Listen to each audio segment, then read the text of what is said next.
Este hombre, perennizado en bronce, parece mirar extrañado desde lo alto de su cabalgadura a la ruidosa y agitada ciudad que circula por su lado. Seguramente le resulta difícil acostumbrarse al bullicio, pues cuando vivía, lo que más amaba era andar a caballo por los tranquilos y soleados campos de algodón del sur del país. Él era un hombre paciente y observador, buen amigo de sus vecinos y un magnífico agricultor. Se llamaba Fermín Tanguis. La gente que pasa frente al frío monumento quizás ya no recuerda que hace 90 años este hombre salvó de una temible plaga a la planta más útil de la costa. Y tal vez pocos conozcan que el famoso algodón peruano con el que se tejen las ropas que vestimos no hubiera podido sobrevivir de no ser por el apacible caballero que hoy nos mira desde el bronce.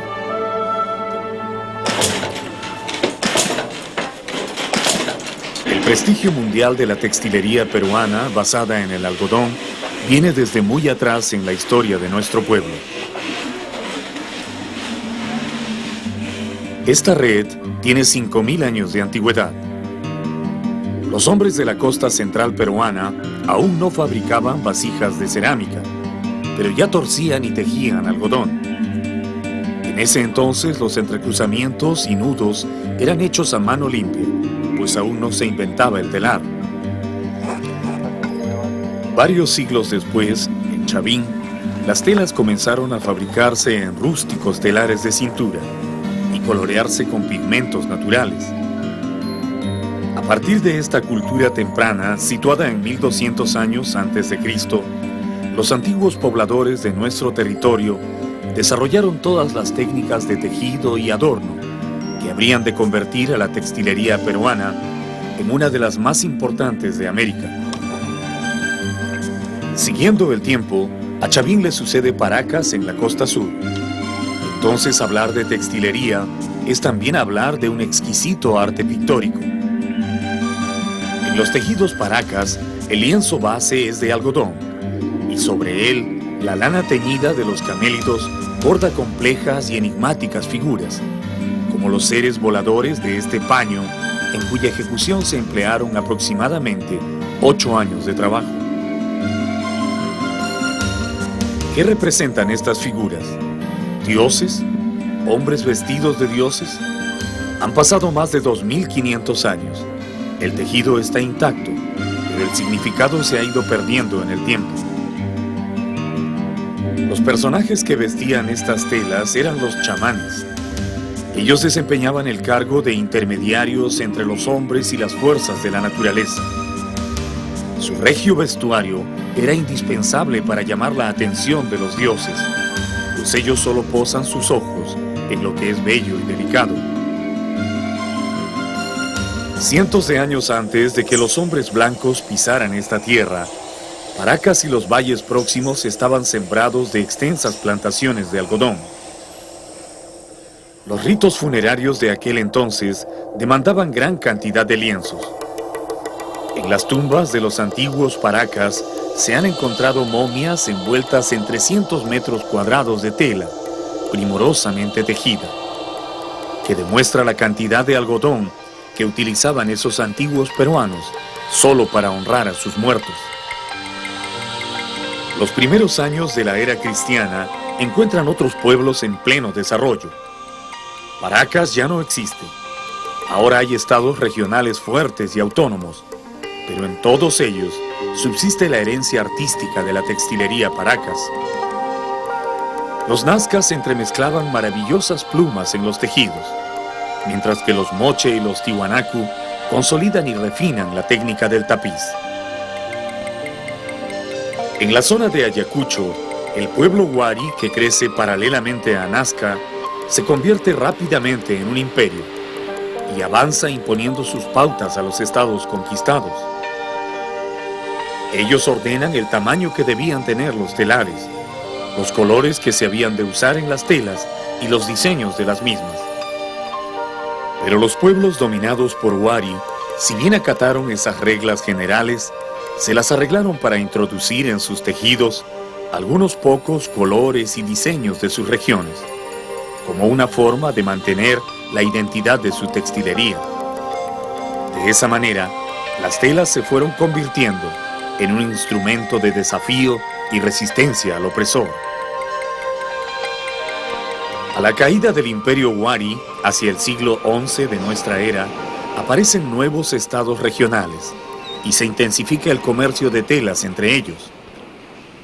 Los productos textiles de los Chimú, Chancay, Lima y Chincha viajan por los caminos de los Andes y también se aventuran por mar más allá de nuestro territorio. El cronista Cieza de León afirma en uno de sus tratados que los indios eran capaces de transportar por mar grandes navíos cargados con ropa de algodón hacia las más alejadas regiones, lo que prueba que los antiguos peruanos no solo fueron magníficos tejedores, sino también grandes navegantes.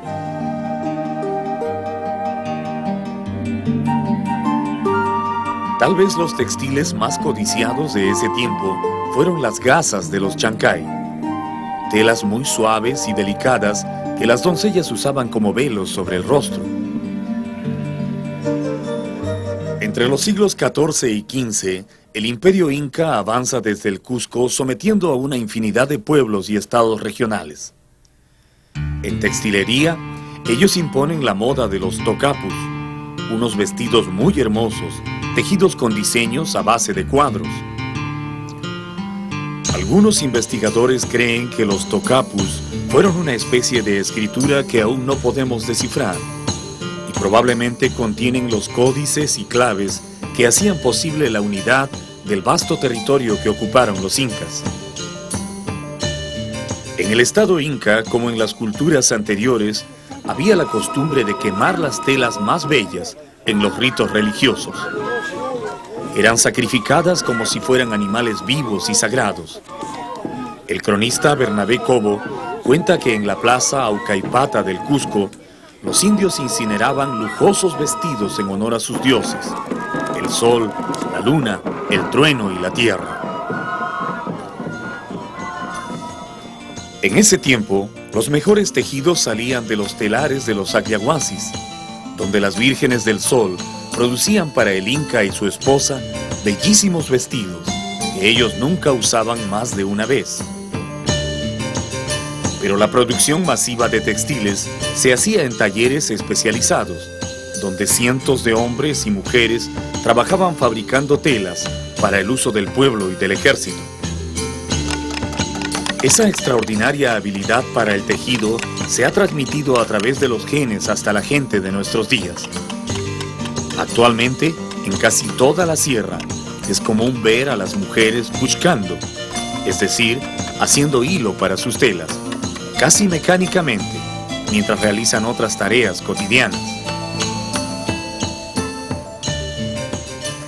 En el siglo XVI, los españoles que conquistaron el extenso imperio inca descubren rápidamente la calidad y belleza de los tejidos indígenas y de inmediato montan un sistema para explotarlo. En ese tiempo aparecen los obrajes, talleres infames donde los tejedores indios eran encerrados para tejer día y noche, en condiciones de semi-esclavitud, las telas que los codiciosos conquistadores exportaban a los mercados de Europa. Los obrajes mataron casi tantos indios como los trabajos forzados en las minas.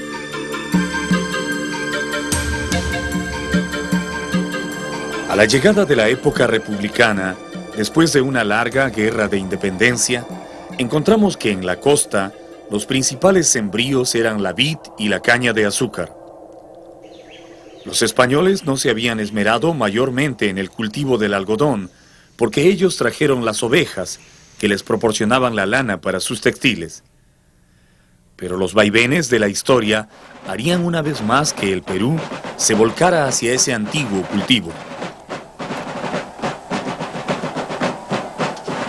En 1861, la Guerra de Secesión en los Estados Unidos destruye gran parte de los campos algodoneros del sur de ese país. Y la industria textil inglesa, que se alimentaba de esas plantaciones, buscó de inmediato algodón en otras regiones del mundo. Así, el Perú es alentado a cultivar algodón en gran escala. Y una vez más, las tierras de la costa se alegran con los blancos copos del algodón nativo. Las cifras por exportaciones de algodón peruano comenzaron a subir vertiginosamente, pero una nueva tormenta vuelve a detener ese florecimiento. La Guerra del Pacífico obliga a todos a dejar las plantaciones para salir en defensa de la patria. Habrían de pasar más de 15 años antes que el algodón vuelva a florecer en nuestras tierras.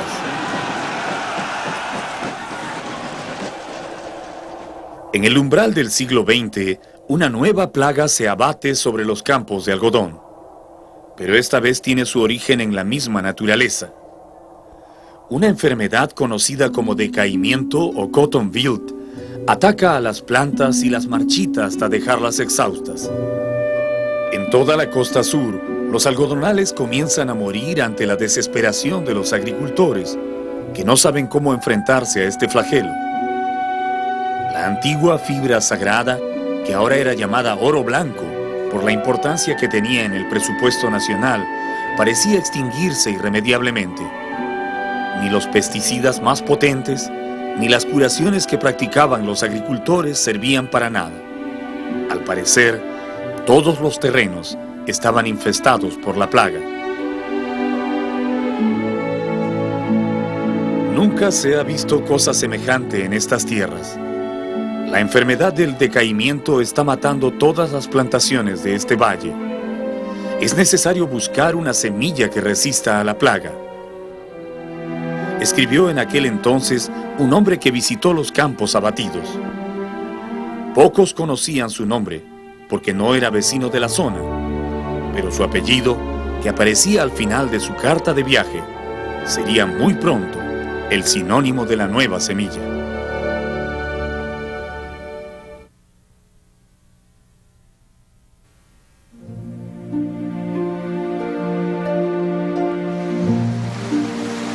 Tan pronto el barco arribó al Callao, los ojos del joven pasajero detectaron la intensa actividad y el ajetreo de los grandes puertos comerciales.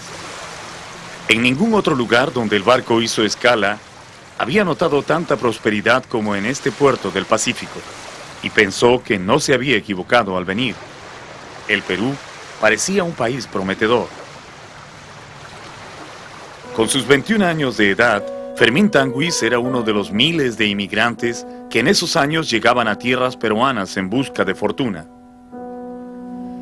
Corrían los días de enero de 1872, cuando el joven puertorriqueño se adentró en las calles del puerto, mirando con curiosidad las vitrinas de las prósperas casas comerciales.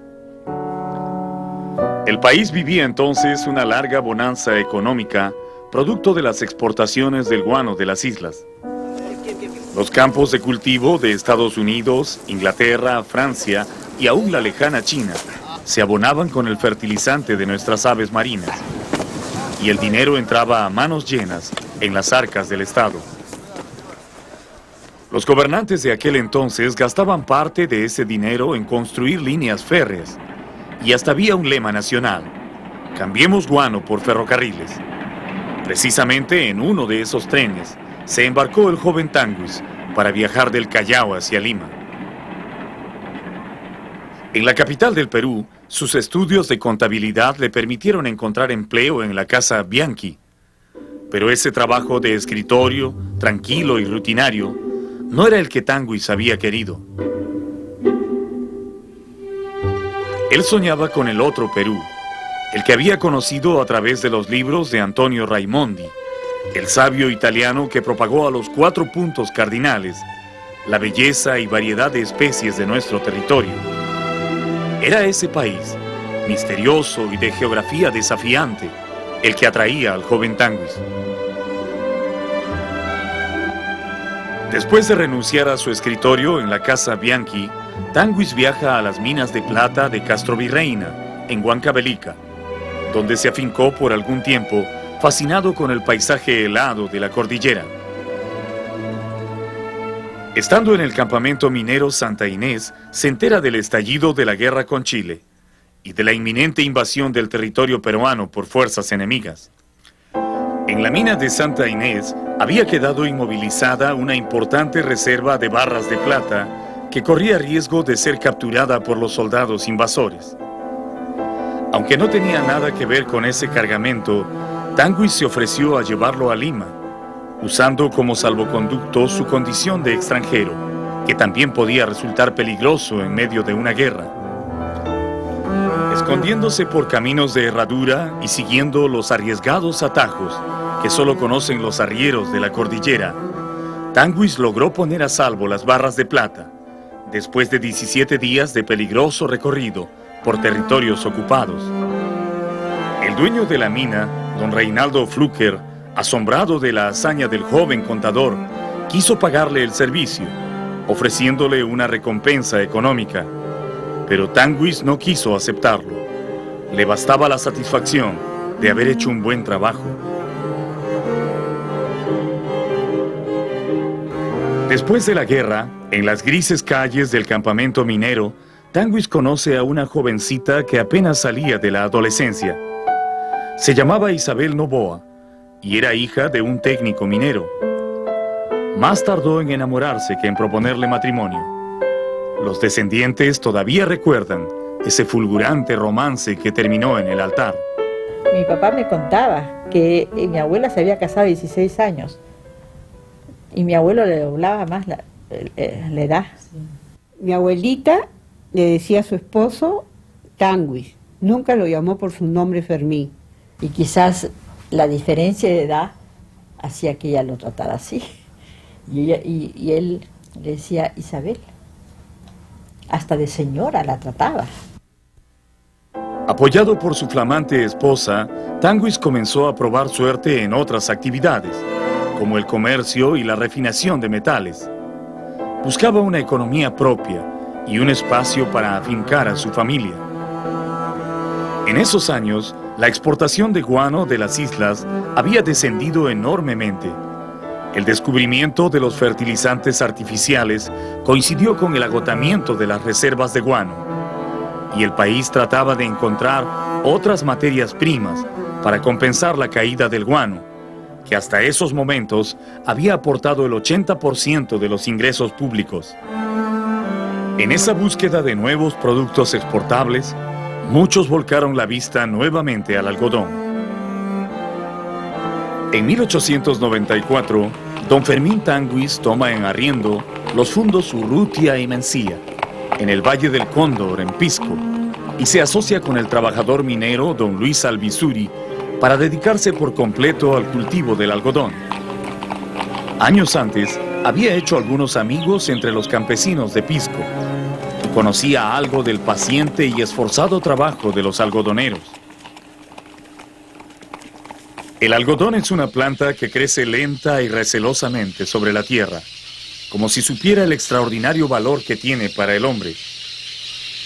Cuando llega a la edad adulta, se llena de hermosas flores amarillas, que luego de un tiempo se tornan de color púrpura, para luego caer dejando en su lugar una bellota en pleno crecimiento.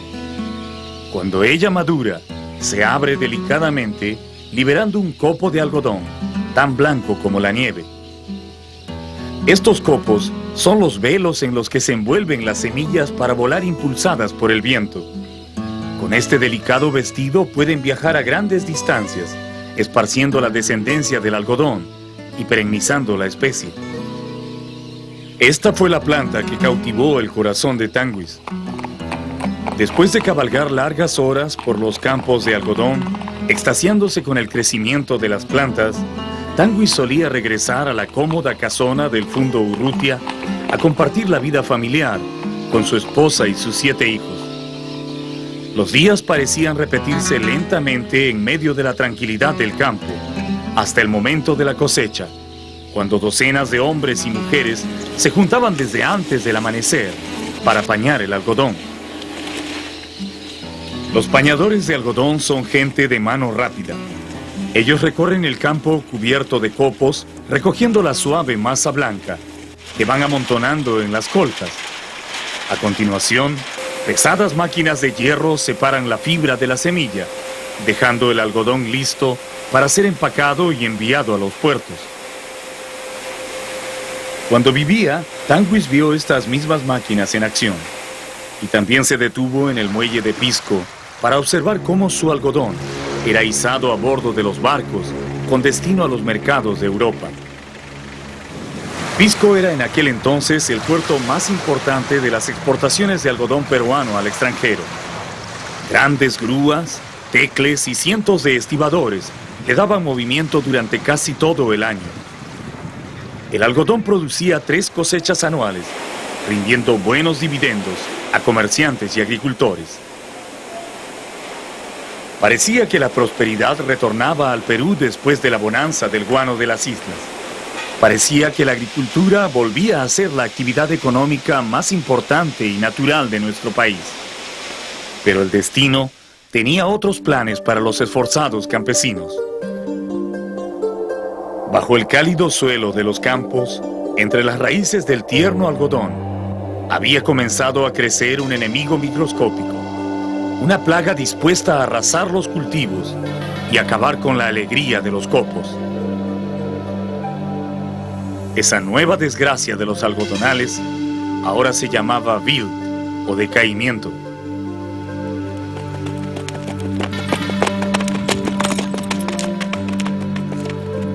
Una mañana de julio del año 1900, cuando Fermín Tanguis salió a recorrer sus plantaciones, descubrió que la plaga del wilt también había llegado a sus campos.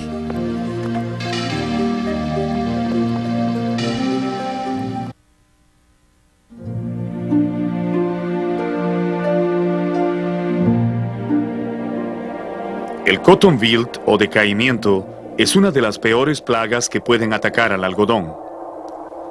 Se trata de un hongo microscópico que vive bajo tierra y al cual los botánicos llaman Verticillum alboatrum.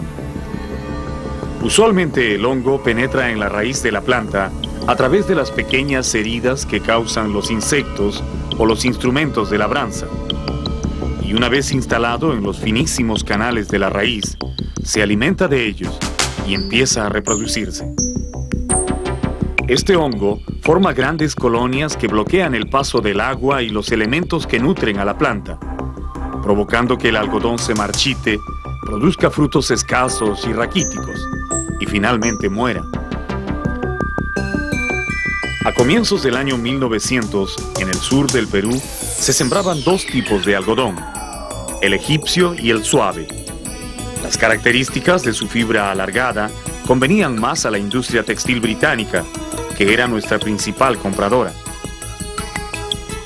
Esos 2 tipos de algodón habían desplazado totalmente al algodón oriundo del Perú, el nativo, que fue la base de la textilería precolombina. El hongo del wilt siempre estuvo presente en estas tierras, pero no pudo atacar nunca al algodón nativo. Sin embargo, el egipcio y el suave, que fueron traídos del extranjero, no tenían esa misma resistencia. El wilt los atacaba y morían rápidamente ante la desolada mirada de los agricultores. Desde el primer día en que se manifestó la plaga, la figura de don Fermín Tanguis comenzó a recorrer incansablemente los mustios campos de algodón. Nadie sabía qué buscaba este infatigable caballero de 50 años entre los cultivos moribundos, donde ya se había probado de todo, desde los más potentes insecticidas hasta las más rebuscadas tretas de viejos agricultores. Pero los ojos de Tanguis no miraban las plantas moribundas. Él buscaba otra cosa, semillas, las negras pepitas de algodón regadas en el suelo. Las recogía, escogía las que le parecían más fuertes y las sembraba en los terrenos más infectados de su fundo. Si la planta que nacía después no lograba desarrollarse con normalidad, él desechaba las semillas y volvía a buscar más. En su fuero interno algo le decía que la misma naturaleza tenía que desarrollar en algún momento una planta capaz de resistir al temible hongo que estaba arrasando con los campos de algodón. Para Tanguis, que no era un botánico ni un experto en genética, pero sí un ferviente admirador de la naturaleza, todo era cuestión de esperar y observar. Hacia el año 1900, Pisco era una ciudad portuaria bastante próspera. En ese tiempo el mar llegaba hasta los pies de este pequeño hotel, donde se alojaban comerciantes, oficiales de mar y representantes de las casas de exportación de algodón de Europa y los Estados Unidos. Aquí don Fermín Tanguis se reunía con sus amigos viajeros y les encargaba comprar libros sobre los problemas del algodón. Aquí también recibía revistas y tratados científicos y se pasaba los días confrontando sus propias experiencias con las que aparecían descritas en los libros. Al promediar el año 1905, una pequeña luz de esperanza pareció vislumbrarse en uno de sus campos. Unas semillas que había recogido parecieron crecer hasta convertirse en fuertes plantas, capaces de resistir el hongo del Wild. Tanguis esperó impaciente hasta el día en que brotaron las bellotas, pero éstas no llegaron a madurar. La planta murió sin llegar a producir sus copos. En esos amargos días, el empeñoso agricultor escribía: mis amigos agricultores me aconsejan que deje de perseguir la semilla inmune. Creo que se conduelen de mí al ver mis sinsabores. Algunos ya han cambiado de cultivo y se están dedicando al maíz y las legumbres. Sin embargo, Tanguis era un hombre perseverante. Hasta ese momento había experimentado con 90 variedades de semillas, sin resultado alguno. Pero por supuesto, pensaba continuar. Él sabía que el algodón debía seguir sembrándose en el valle. Los otros cultivos requerían una mayor cantidad de agua, que no es abundante en la costa. Una tarde de octubre del año 1906, sucedió algo extraordinario. Llevado por el instinto, Fermín Tanguis transpuso los linderos de su fundo y entró en las tierras de su vecino. Cabalgó algunos minutos por el borde de una plantación marchita y de pronto, como en una visión deslumbrante, descubrió en medio del algodonal una planta intacta, una sola, que crecía incólume entre cientos de infectadas.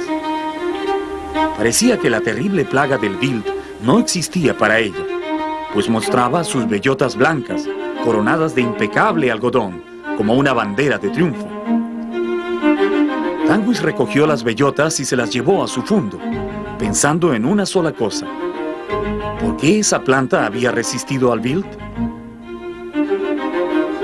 El algodón es una planta bisexual. Esto quiere decir que puede fecundarse a sí misma. El polen producido por el andróceo u órgano masculino se desprende y vuela hacia el cercanísimo estigma. Desde allí, desciende hasta los óvulos que se encuentran en el ovario y los fecunda. En el 70% de los casos, la reproducción del algodón se produce en esta forma. Pero a veces también sucede que el polen viaja, llevado por el viento o por los insectos, y fecunda a otras plantas a bastante distancia de su lugar de origen. Parece que esto es lo que había sucedido con la planta sana que descubrió Tanguis. Pero ahora el agricultor se hacía varias preguntas. ¿De qué especie de algodón salió el polen que fecundó a la planta encontrada por él? ¿Y a qué especie pertenecía la planta madre que lo recibió? En los campos de la zona, las dos únicas especies eran el suave y el egipcio, pero ambas estaban infectadas por el hongo.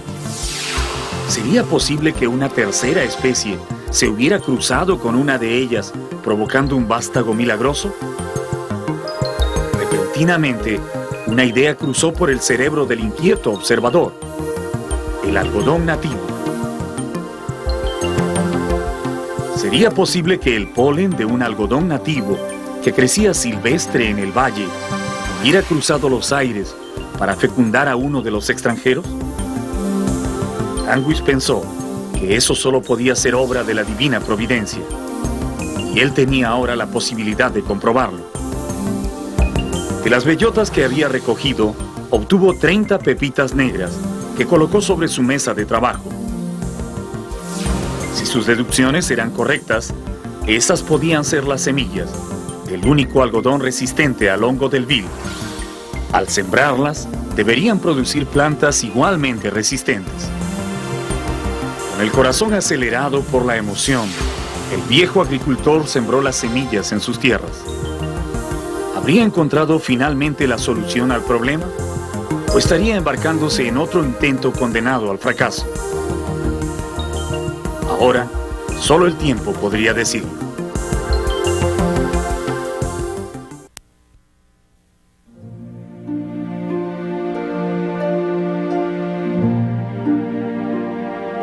Durante 4 años, don Fermín Tanguis se dedicó a hacer experimentos con las semillas que había encontrado. Ahora no solamente quería conseguir una planta resistente al hongo del wilt, sino también mejorar la calidad de la fibra de algodón. Actualmente existen instrumentos sumamente delicados que se utilizan para medir la longitud y finura de la fibra, así como su elasticidad y resistencia, color y brillantez. Muchos de esos instrumentos están controlados por computadora y son indispensables para establecer la calidad de un algodón. En el tiempo de Tanguis, ese trabajo se hacía a mano y confiando en la vista y experiencia del agricultor. A fuerza de investigar y leer por su cuenta, don Fermín llegó a convertirse en un verdadero experto en fibra de algodón. En 1910, logró finalmente estabilizar una semilla resistente a la plaga, que producía un hermoso algodón de fibra larga y extraordinariamente blanca, que él bautizó como especial. Todos los agricultores del valle querían esa semilla, y Tanguis comenzó a entregarla sin cobro alguno. Él solo quería que su semilla se extienda por todo el valle, y que regresen los buenos tiempos de las plantaciones de algodón. Y exactamente así fue. Con la nueva semilla de Tanguis, los campos volvieron a vestirse de blancos copos, y nuevamente el algodón fue el cultivo industrial más importante de nuestro territorio. Actualmente, el 80% de la producción nacional de algodón viene de esa semilla que descubrió Tanguis. Ahora son máquinas modernas las que miden y comprueban la calidad de la fibra, y otras de igual tecnología las que tejen las fibras del algodón para convertirlas en telas de hermosos colores y diseños. Pero no solo la fibra del algodón es útil al hombre moderno. Las pepitas o semillas se usan para producir aceite de cocina y alimento balanceado para aves y ganados. En el año 1916, don Fermín Tanguis envió al mercado de Liverpool, en Inglaterra, una pequeña muestra del algodón de sus campos. Quería que fuera examinado y que le fijaran un precio en el mercado internacional. Después de un riguroso control de calidad, los ingleses cotizaron en un alto precio el algodón del agricultor peruano. Y no solo eso, lo encontraron tan fino y útil para la industria que decidieron ponerle un nombre.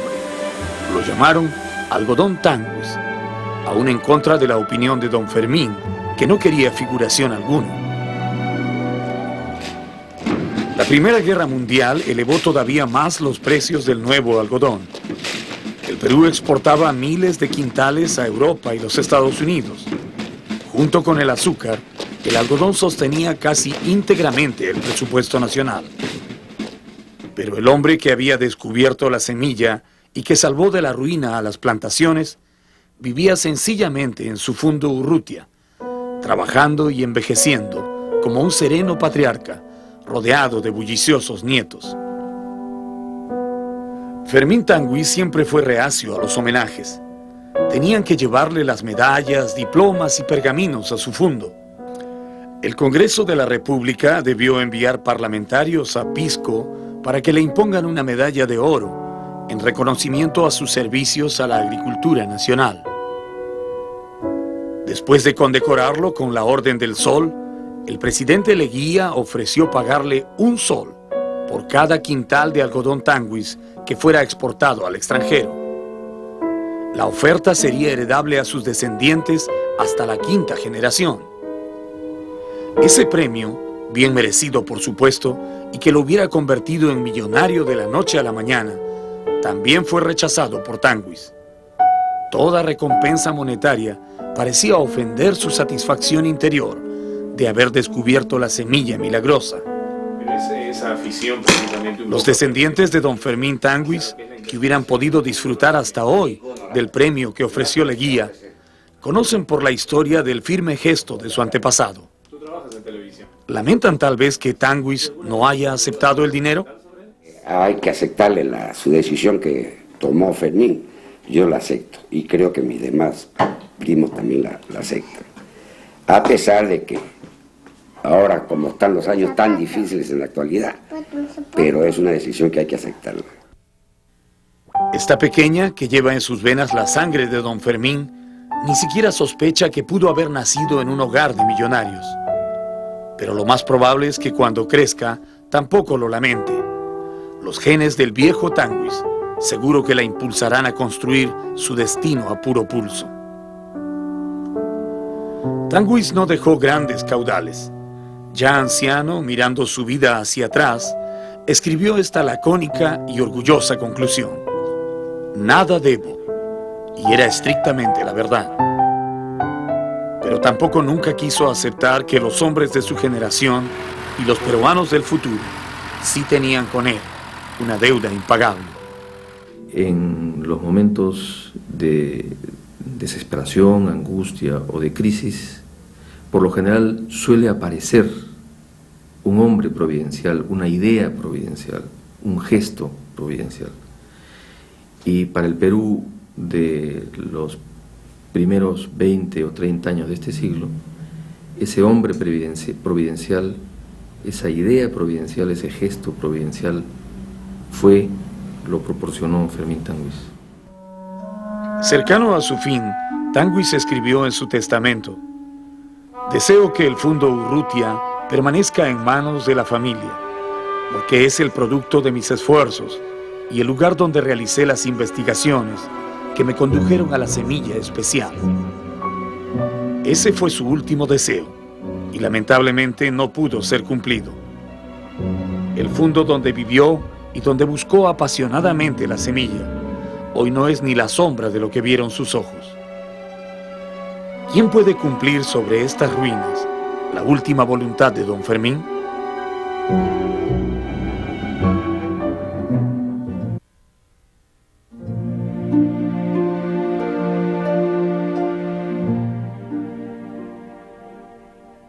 El actual deterioro del Fundo Urrutia y de su casona no es obra del paso del tiempo, sino de los avatares propios de la historia de nuestro país.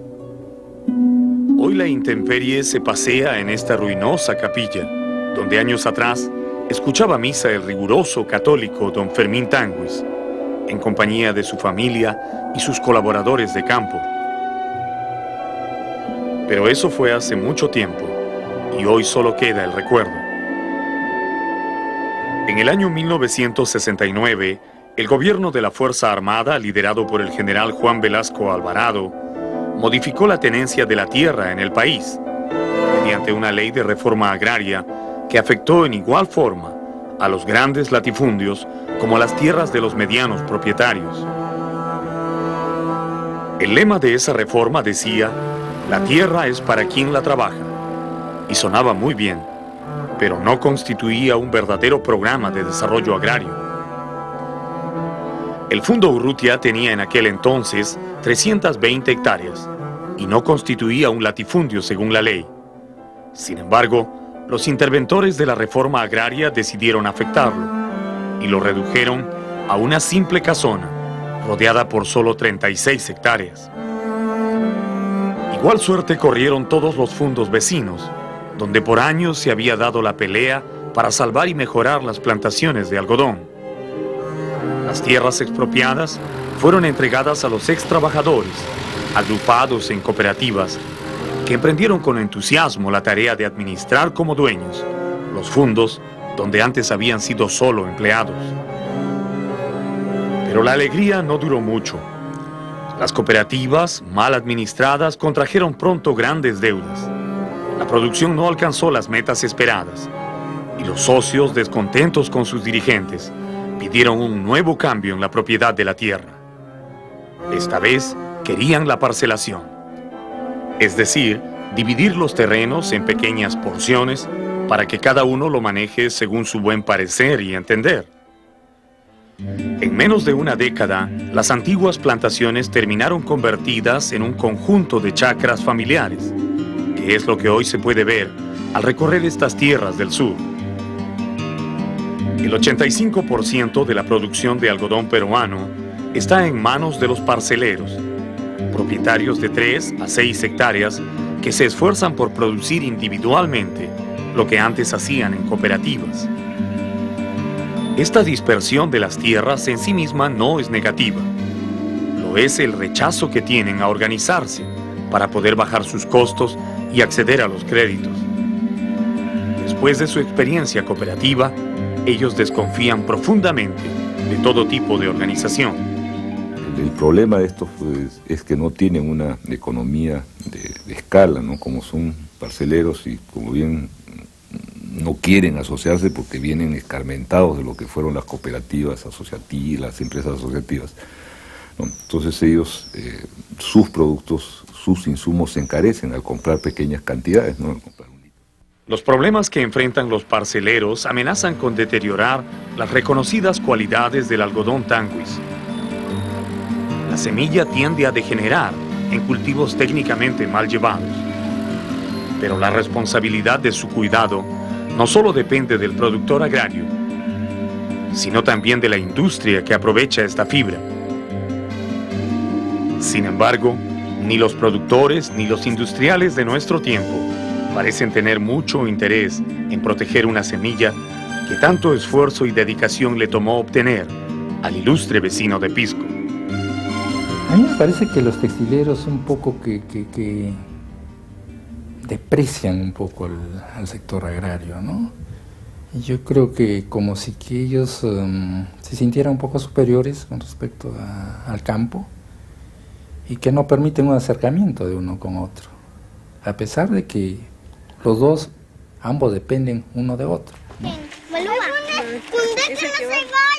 En los restos del antiguo Fundo Urrutia, luego de algún tiempo de abandono, se instaló Luis Galdós Tanguis, bisnieto de don Fermín, quien ha logrado restaurar parte de la casa para vivir en ella junto con su esposa y sus 3 niñas. Una vez más, en los ambientes de la vieja casona, se escucha el bullicio de los niños, que hacía tan feliz al viejo Tanguis cuando regresaba por las tardes luego de recorrer los campos a caballo.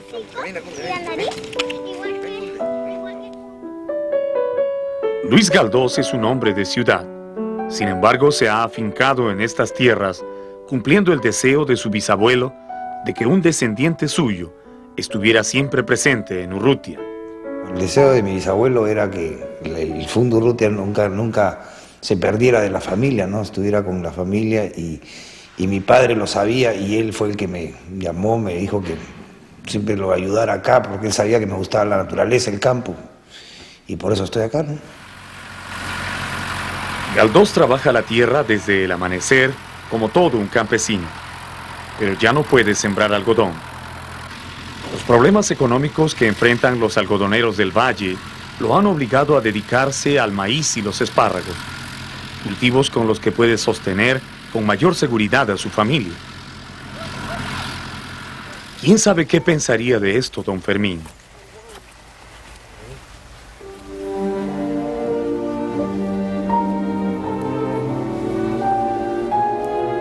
Él se alejó para siempre de estas tierras un 24 de agosto del año 1932.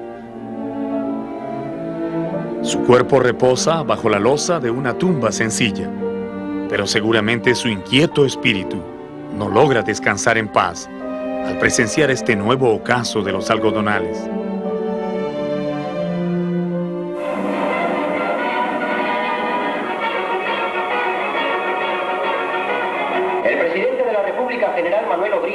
Descubre el monumento a don Fermín Tanguis que se levanta en el monumento que levantaron en su memoria es un homenaje a su nombre, pero no es suficiente para honrar su verdadero legado, que fue su perseverancia en la búsqueda de la semilla y su amor por los campos de algodón.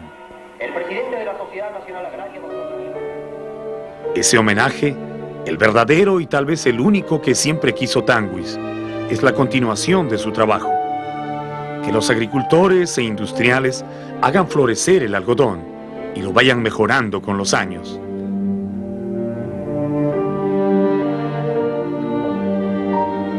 El viejo Tanguis no quería el bronce, él quería los copos de algodón.